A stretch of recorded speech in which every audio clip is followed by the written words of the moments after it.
Welcome, everyone. I'm Julie Fairhurst, your host, and you are watching another episode of Women Like Me Stories in Business. I am joined today by Kira Hartley Klinger. She's an entrepreneur, she's an author, and she's a public speaker. Kira's story is a powerful reminder that starting over is not the same as I'm sorry, I'm going to start that again. Kira's story is a powerful reminder that starting over is not the same as starting from nothing. There you go. That's what I wanted to say. At 40, she found herself a single mom, broke, without a job, training, or a college education. So today we're going to be talking about starting over at 40, building a business from the ground up, becoming an author later in life, overcoming toxic relationships, learning to trust again, and proving that it is never too late to create a life that you are proud of. This is going to be a fantastic conversation. So I hope you all hang in there for it, and I hope you all learn something as well. So, Kira, thank you so much for being here. I really appreciate it. Yeah, thanks for having me on, Julie. Oh, you're welcome. Okay, so what happened in your life when you had to start over at 40? Yeah, a lot of pivoting. I wasn't completely without job experience, so to speak. I didn't work in very many formal job environments. I was the mom that side hustled from the beginning, trying to be available for my kids. I didn't want my kids going to daycare, somebody else raising my kids. So I was always looking for different ways that I could make money. But I couldn't really put on an application, yeah, I cleaned houses for, 20 years. Um, Unless I wanted to go into housekeeping, which, yeah, no. After 20 years, I was really kind of done with it.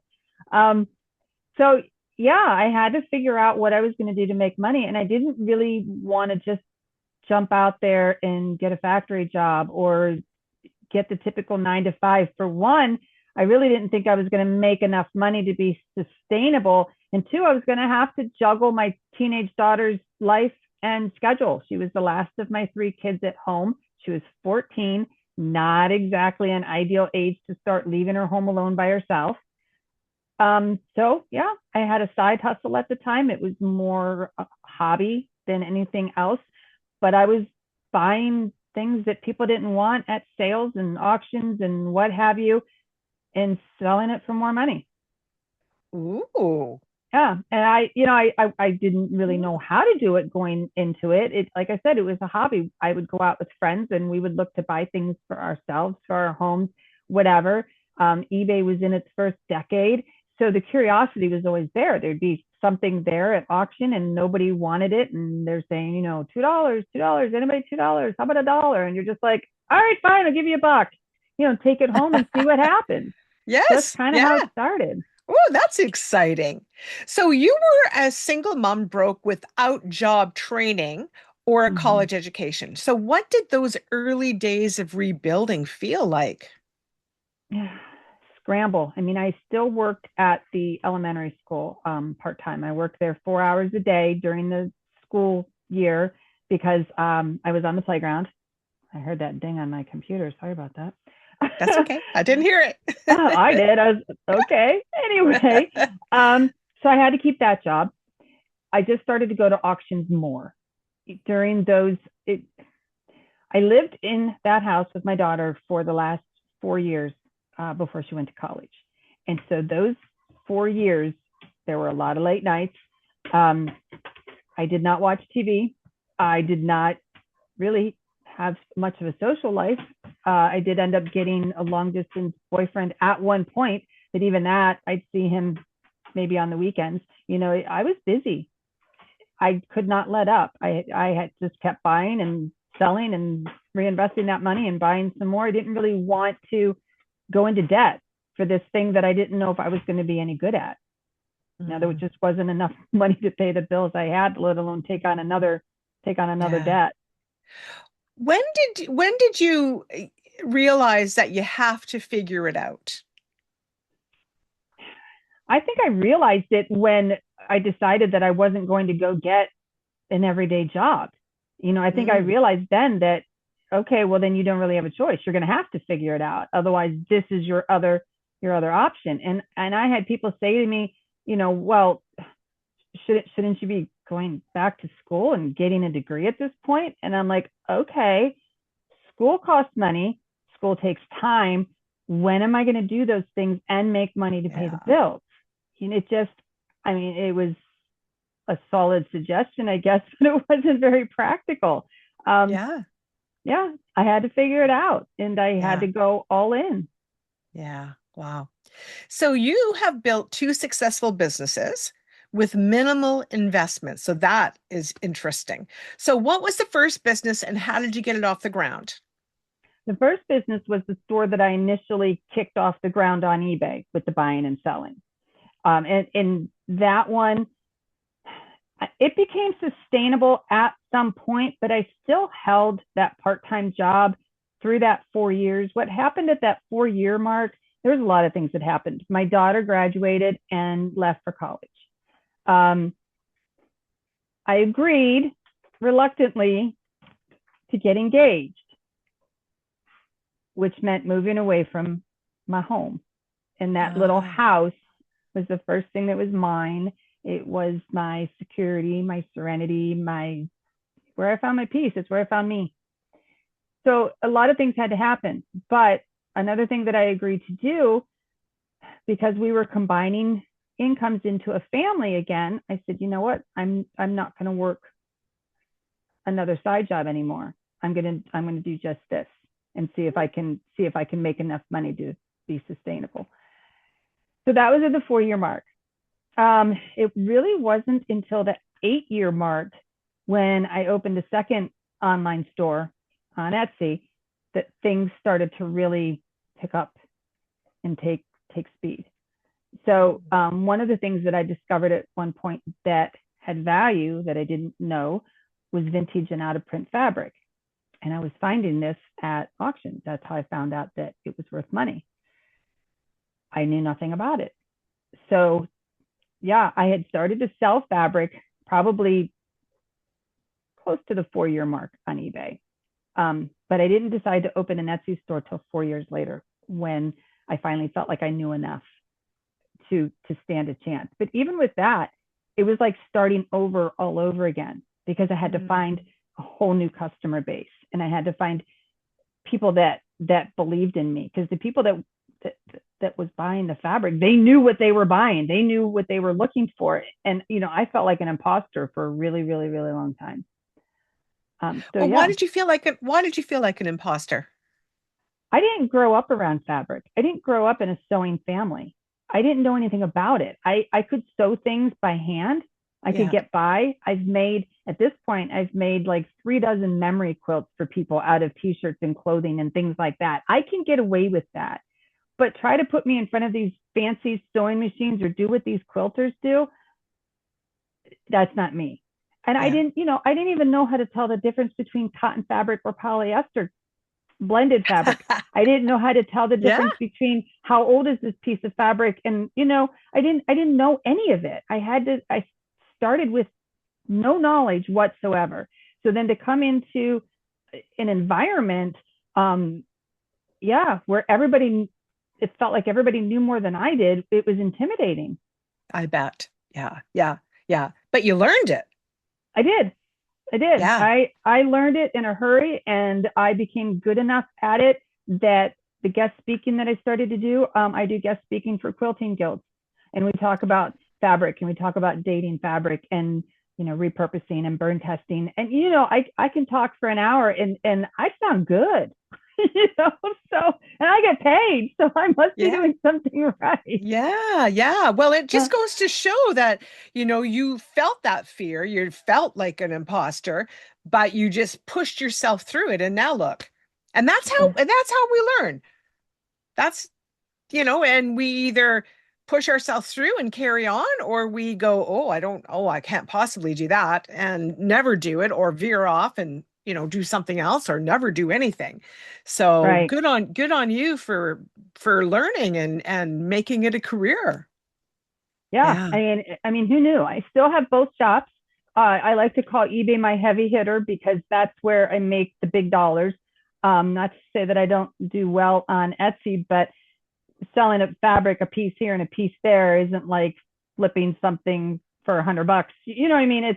Right. It's different. So I like to say that eBay earns the money so that I can go to these estate auctions for fabric and buy it all. Ah, But love it. Etsy's the slow trickle. Etsy pays me all the time. Um, yeah. So Yeah, yeah. Well, can you explain um, how some women might feel stuck because they don't have startup money, and what do they do? and startup money is big. I mean, I think I got away with not needing startup money because I could, I mean, I can buy things at sales all day long for a couple of dollars. I just have to not look at the stuff that's more than that. I have to really, this is what I can do. This is what I can afford. And maybe later I'll be able to afford more. Now I can go and the sky's the limit. I can drop $500 on an investment that I know is going to triple, quadruple, whatever. I couldn't do that before. I had to hope that this thing I paid $1 or $2 was going to make more money so that I could turn around and reinvest it. Um, but yeah, you have to start with what you have sometimes. Yeah, Sometimes the yeah, money's just not there, and start small. Envision where you want to go and just keep the constant push in that direction. yeah, yeah. Oh, I love that. I love that. Okay, so what were some of your biggest obstacles you had to overcome as a woman starting again in midlife? The arena that I went into, I'm not going to say it's all male dominated, but the ones who think they know more than everybody else are typically the men. Ah, It was an arena where there's a lot of retired men that are very active in this buying and selling. They've been doing it since before the internet was a thing. They go to flea markets, they have connections, whatever. Getting getting respect from them was a little bit of a challenge. Not that I really cared, but there's a big difference between going in there and kind of feeling shy about it and feeling like nobody's taking you serious to being able to go into the ring, say today, and we'll find each other and start a conversation and tease each other about oh, I saw what that sold for. You got a great deal. It's like we're familiar now. There's yes. some respect in that. And I think gaining the respect in any kind of business where you are is really instrumental in giving you the confidence to keep pushing and to keep growing.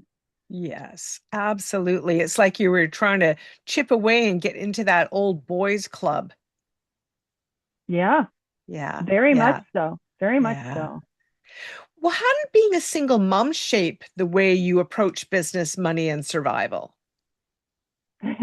I certainly had to be careful where I spent the money. I mean that I think it's true for anybody, but I did not have somebody else's money per se to back up on. There wasn't a second income in the house to fall back on. So I had to be careful, and I had to teach my daughter to be careful. And I can remember going to the grocery store and saying, "Okay, I know you need things. This is how much you have." And she would have to go out and she'd have to find the things that she needed within that money. And if she didn't have enough money, well, she'd have to decide, well, what can I wait till next time? I mean, there just had to be boundaries across the board. Gosh, my house was so cold those 4 years because I kept the heat turned way down. I wore so many Oh, layers and hats in the house, and my boyfriend would come over and he'd have his hoodie up. you know? oh. But what a great, going back to your daughter in the store, what a great lesson for her. Like, Yeah, I mean, it's hard, of course, very hard thing. And as a mother, that's not the way you want to deal with things. I get it. But really, it's a great lesson that she learned. yeah. I mean, sometimes you have to say no, and sometimes the store doesn't even happen that week, and you figure out, well, what do we got left? It's just. Yeah, because it's survival and Mhm. understanding and I think it's lovely the way you said, okay, well, you only have a certain amount of money. These are the things that you need. If you can't afford them all, you have to make a decision about what you're not going to have. And really, I think that that's a fabulous lesson that I think a lot more my kids could use that lesson. Like, there's so many kids out, they just have no concept whatsoever. My sister has five girls and she's a single mom. And Mm, it's nasty. Those girls, they don't get the concept. They're lovely, but they just sometimes don't get the concept of what stuff costs. And, we can eat or we can do this. What would you yeah. prefer? But of course, in that moment. So I do. I think that was it's a great lesson for your daughter for the rest of her life. Well, I hope so. She's 32 now. I don't know the finances between her husband and herself. Yeah. They have a house. Yeah. I think they're doing okay. She doesn't talk about it. I do know that Yeah. when she was 16, sure, 16-year-old girls want an awful lot of things. She wanted expensive Yes. expensive prom dresses. She also ended up at one point she had three jobs. So Wow. Good I for was I her. was proud of her that she was figuring out how to get the things that she wanted. I mean, she had three jobs plus she was cheerleading and running track, and you know, so I don't know. I think as a busy single parent, as a busy mom in general, I think we set examples for our kids that you can juggle things. You can if you want to. Yes. Like I said, she didn't come home to. I wasn't sitting on the couch watching TV. We Yes. didn't Yeah. go out to eat hardly ever. I mean, Subway sometimes on the way home from practice or something. But yeah, you got to Yeah. set boundaries if you want to Yes. get anywhere. Exactly. So, what practical strategies helped you move from being broke to completely debt free by 56?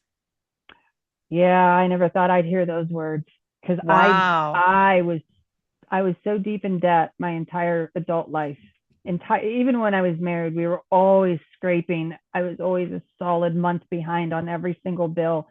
It was painful. It was so hard to climb out of that. When I divorced, luckily there was enough equity in the home that we both started off debt free. And because I at least knew how to take care of credit, even when you're broke, you can still take care of your credit. And Yes. so we both left with good credit. We both left debt free. That isn't to say that 4 years later, when I got married again, that I was still debt free. I certainly, yeah, I produced debt again. My husband brought debt into the marriage. We had quite a bit of debt when we came together. And we both worked really hard to get that debt knocked down. I'd like to say that I married this very successful doctor, but he's just an everyday guy too. Yeah. He works at a car plant. I mean, we're just everyday people. But it's all about Yes. making choices. We don't drive the newest cars. We don't have the newest phone as soon as it comes out. We've prioritized our spending. I've learned how to do free marketing and free advertising that supports the business because I don't want to put a bunch of money into it. I feel like that can be overcome with a little bit of research. That can be done with hard work, with dedication. Yeah. So yeah, we were lucky. We bought this house. Again, we did not buy a perfectly brand new house, and it needed work, but it's a beautiful house. It's an old farmhouse. It sits on 5 acres. We got it cheap. The interest rate at the time was 2.3%, something crazy. So we're like, well, Yeah. Yeah. we can afford that for 15 years at that interest Yeah. rate. Yes. Um, Yes. but so yeah, we've been doing a lot of the work Yeah. ourselves. It's the attitude of being able to do things on your own. It's the attitude of what are my priorities? Are my priorities to constantly show up with the nicest of everything and to be in debt for the rest of my life? Or are my priorities to own everything that we have and be able to choose what we want to do one day and how we want to Yes. live our retirement and what we want to Yes. do with those retirement years? So it's either Yes. present yourself in a certain way or choose to live a certain way, is how Yeah. I've always seen it. Yeah. Were there mistakes when you made in business that became some of your best teachers? Hmm. That's a good question.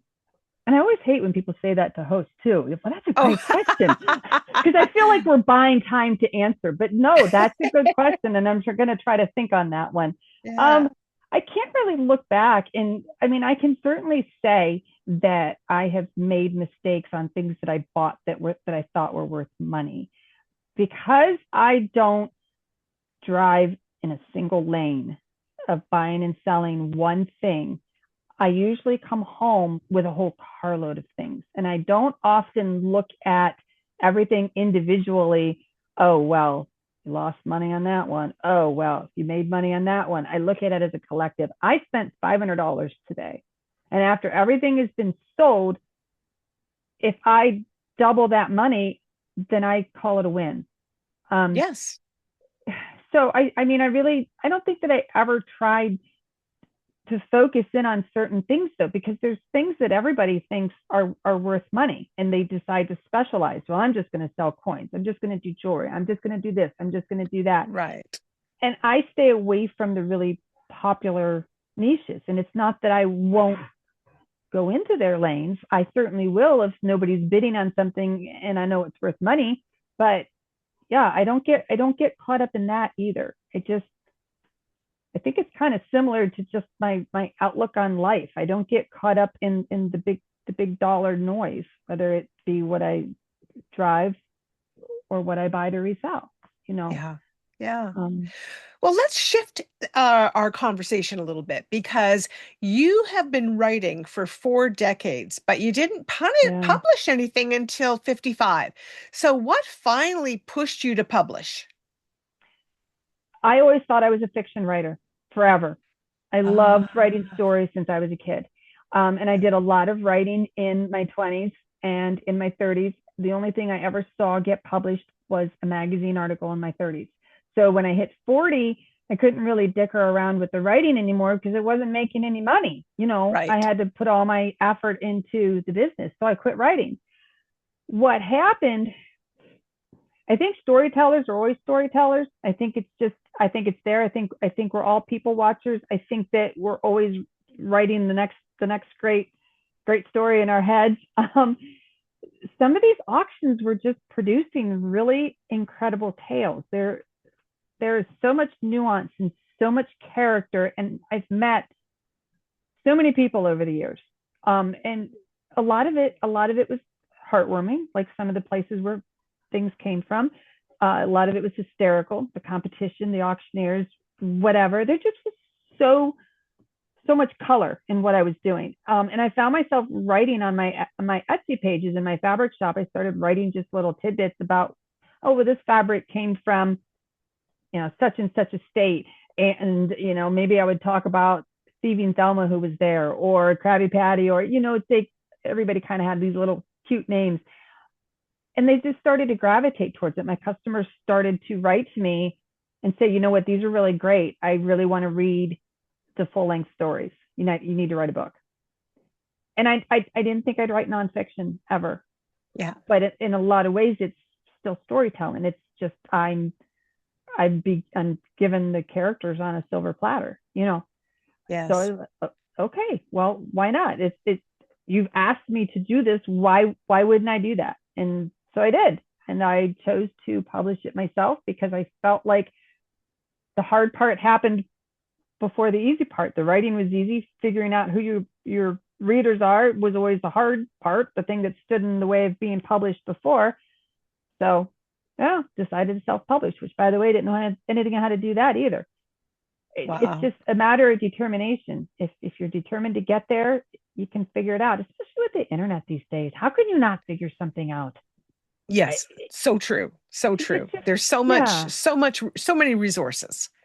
there really are. It's Yeah. incredible. When I was writing in my 20s, I had books that gave me addresses for publishers. I had to write letters and put them in the mail. I didn't know what I was doing. I didn't have the internet to say this is how you should write a letter to a publisher. You know, I Exactly. there's just we're so inundated with resources now. Yes. Yeah. Well, what would you say to the woman who's been carrying a book dream for years, but keeps telling herself it's too late? Yeah, right. I was 55 and I've published three more since then. The thing about self-publishing is that it is perfectly acceptable in this day and age to self-publish a book. When I was writing in my 20s, sure, you could self-publish a book. You could pay another company lots and lots and lots of money, and they would gladly publish your book for you. And the case is still true now. You can pay somebody to publish your book. Yes. But back then, they called it, in the trade, they called it vanity houses. It was Yes. shame. It was shameful. Nobody did that unless you were the only person that believed in your work. You know, it's not that way anymore. No. It just isn't. And one of the biggest myths behind publishing, um, some people believe if you have a traditional publisher that they're going to do all the work because writers like to write. We don't want to do all Yeah. the other junk. Okay, so yes, they do assist with marketing, but you're still expected, or at least if you wish to have really good sales, or even sometimes just sales, you still need to market it yourself. And Yes. I have friends that are traditionally published, and they're on Instagram pushing, pushing, pushing all the time. So when I published this book, I guess one of the learning things that I had to figure out is that Amazon's not going to sell your book either. No, Okay, no, they're not. they're not. The only No. person that's going to sell your book is you. Yeah. And once your family and friends are done buying your book, it's going to sit there. And you're going to have one here, maybe one there, but Amazon does not sell your book. So I had to figure out at that point, and this is another thing. People wonder, well, who's going to read my book? Okay, well, who's your audience? I knew who my audience was. So I started guest speaking at the quilting guilds and started taking my book to my audience. I sell books like crazy when I do a meeting. I get up Yes. there, I talk about my shop, talk about fabric, I listen to them talk about their projects. We go back and forth. I read a chapter in the book, and I spend a half an hour selling and signing books. Yeah. So it all goes back to that level of determination and how you're going to figure it out Yeah. to see that Yeah. end goal and figure out how you need to get there and to go. Yeah. Wow. So you now have four books published? I do. Okay. So how has becoming an author changed the way you see yourself? I'm really glad. I'm really glad that I finally did it. And for anybody out there who's always thought that they had a book in them, that doesn't know how to get to the finish line, if you're like me, all you think about is that book that's in your head. I never quit thinking about it. I haven't quit thinking about it my entire life. And I really think that if I never saw a book on my shelf, I would have been really sad. And my Yes. my my dad, I just lost my dad a month ago. He was 85, Oh, I'm so and sorry. thank you. He had a very long 2-year battle with cancer, and we took a lot of walks together during his treatment days, things like that. And we talked. And when I was writing in my 20s and my 30s, he was like my biggest editor. And he would mark up those pages like crazy. And I would get the book back and be like, oh, Dad, it's not that bad. Come on. So when I published the first book, I mean, he was like, I wanted him to have it so badly. I just wanted him to be able to hold that book. Um, yeah, and that was another reason I went to self-publishing too, is because both my parents were really big supporters of me when I was writing, and I really wanted them to hold it as much as Oh, I wanted to hold it, myself. yeah. But he told me one time on one of our walks, he said, I always wanted to write a book. And it made me instantly sad because I realized that could have been me. And I Yeah. never really went into writing books because I felt like I was going to be the next New York Times bestseller. Sure, that's awesome. Yes. But I wanted to reach people that appreciated my stories. I wanted to Yes. share my stories with like-minded people, or Yeah. yeah. I Yeah. mean, I don't Yeah. I don't know. Well, the statistic out there is that 86% of people want to write a book, but only 3% ever do. It's nuts. It's nuts. But the beauty of it is that once Yeah. you unleash the power and you dig into those resources and you find out that it can happen, that's 4 books in 3 years, because it's like, wow, look what I just Yeah. did. Yeah. And I can do whatever I want. Who cares? It used to be like, oh, well, you better stay in your lane. Um, but no, you don't have to do that either. You know, my third book is a children's book that is hopefully my retirement plan. But we have camp for the 8 grandchildren here on our farm every summer for a week, and we've got Oh, this old transit bus that looks like the Scooby Doo bus, and so these books are about camp stories, and the bus is the storyteller. You know, so this is like, well, this is just too much fun. My best friend paints the illustrations, so yeah, why wouldn't I do that? yeah, Absolutely. And the yeah. last book I did for my dad. So it's Oh, just, it's like, I don't know, being able to suddenly be able to put anything out there that you want to put out there, yeah, it's yeah. incredible. Yeah. And a lot of times people don't think they're creative. Like I actually never thought that I was creative. And then next thing I knew is I'm actually pretty darn creative. And I love it.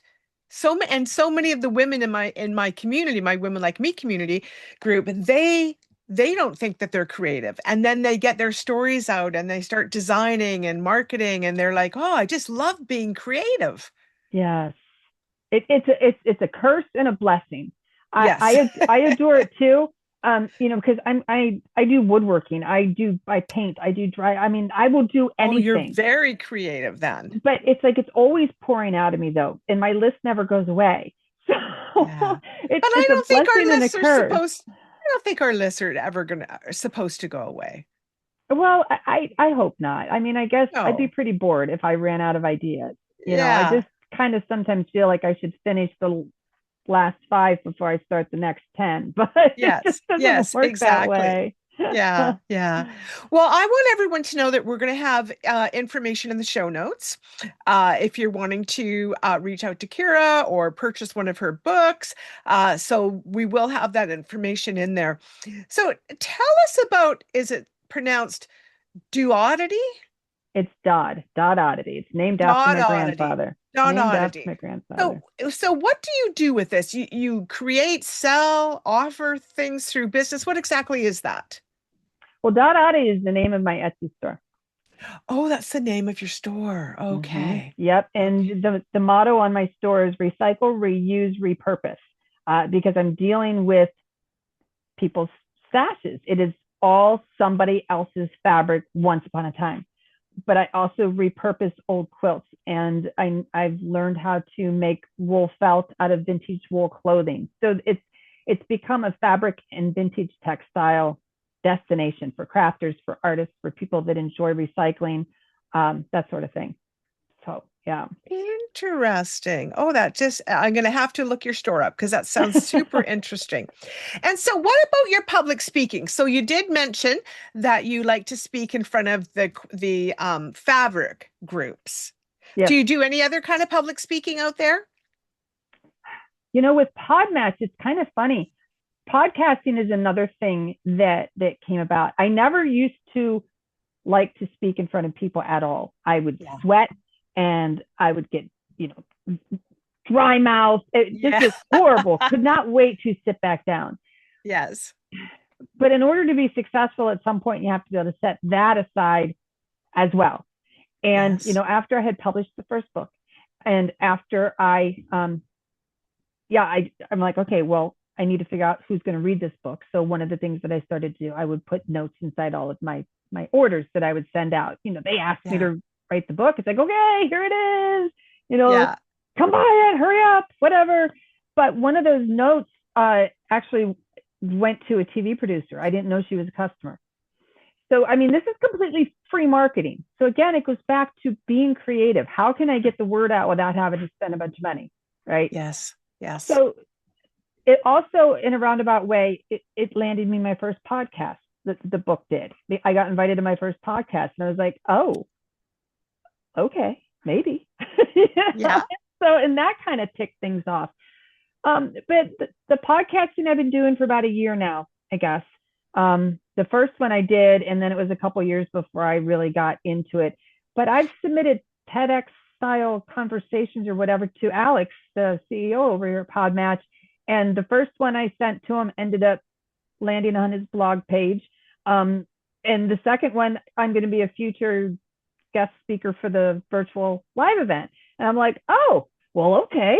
And so going from being terrified of public speaking to be able to create a 17-minute solo video and present it. Yeah. So it just goes off in all these different directions, but at the end, it also all holds hands with the business. It comes full circle. I've also found new Yeah. writing opportunities through podcasting. I've been invited to do 4 different writing projects through people that I've met. Wow. So Be you are, resourceful. so I,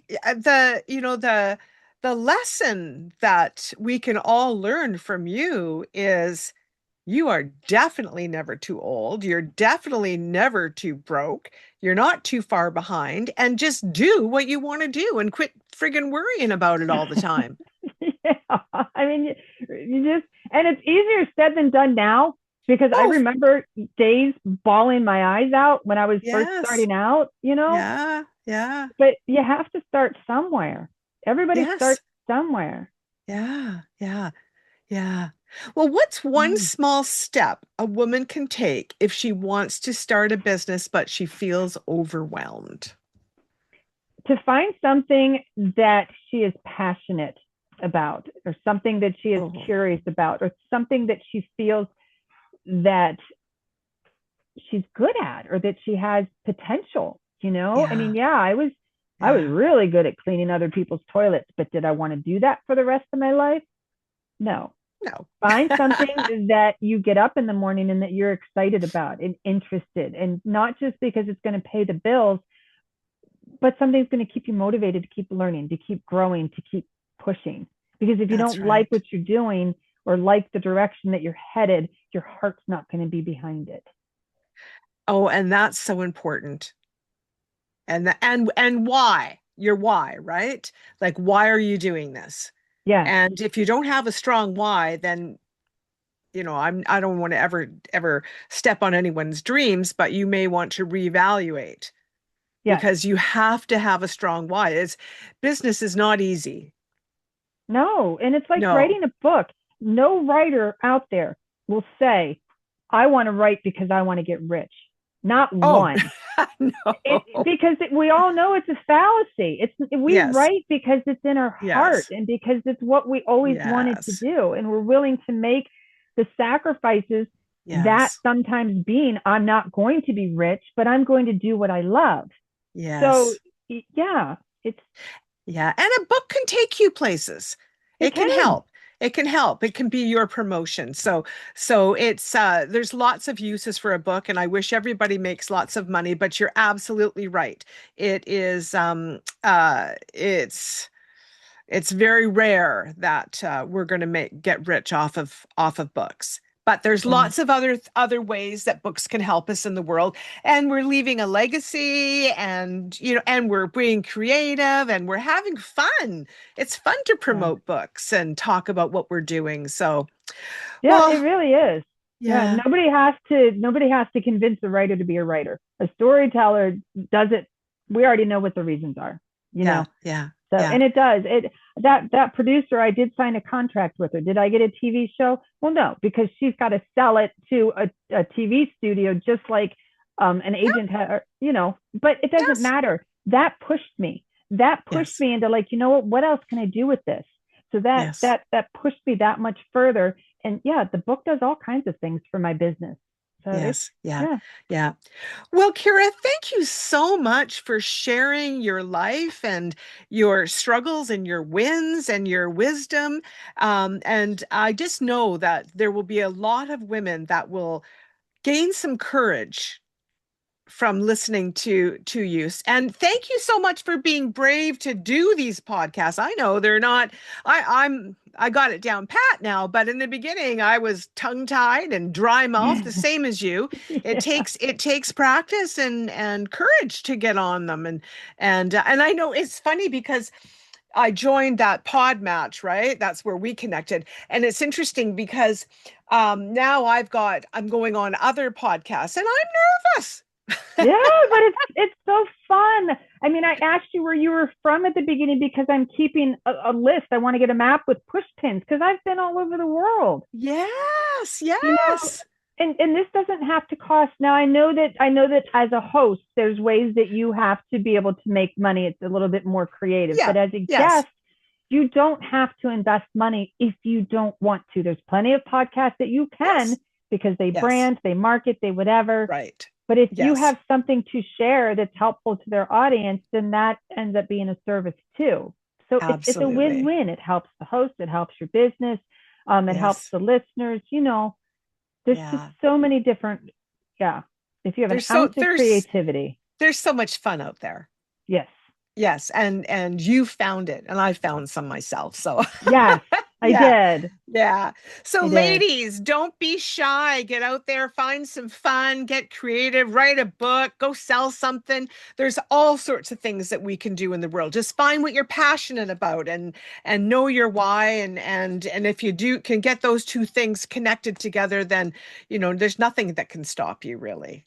Yeah. No, no, we're women. Yeah. Yes.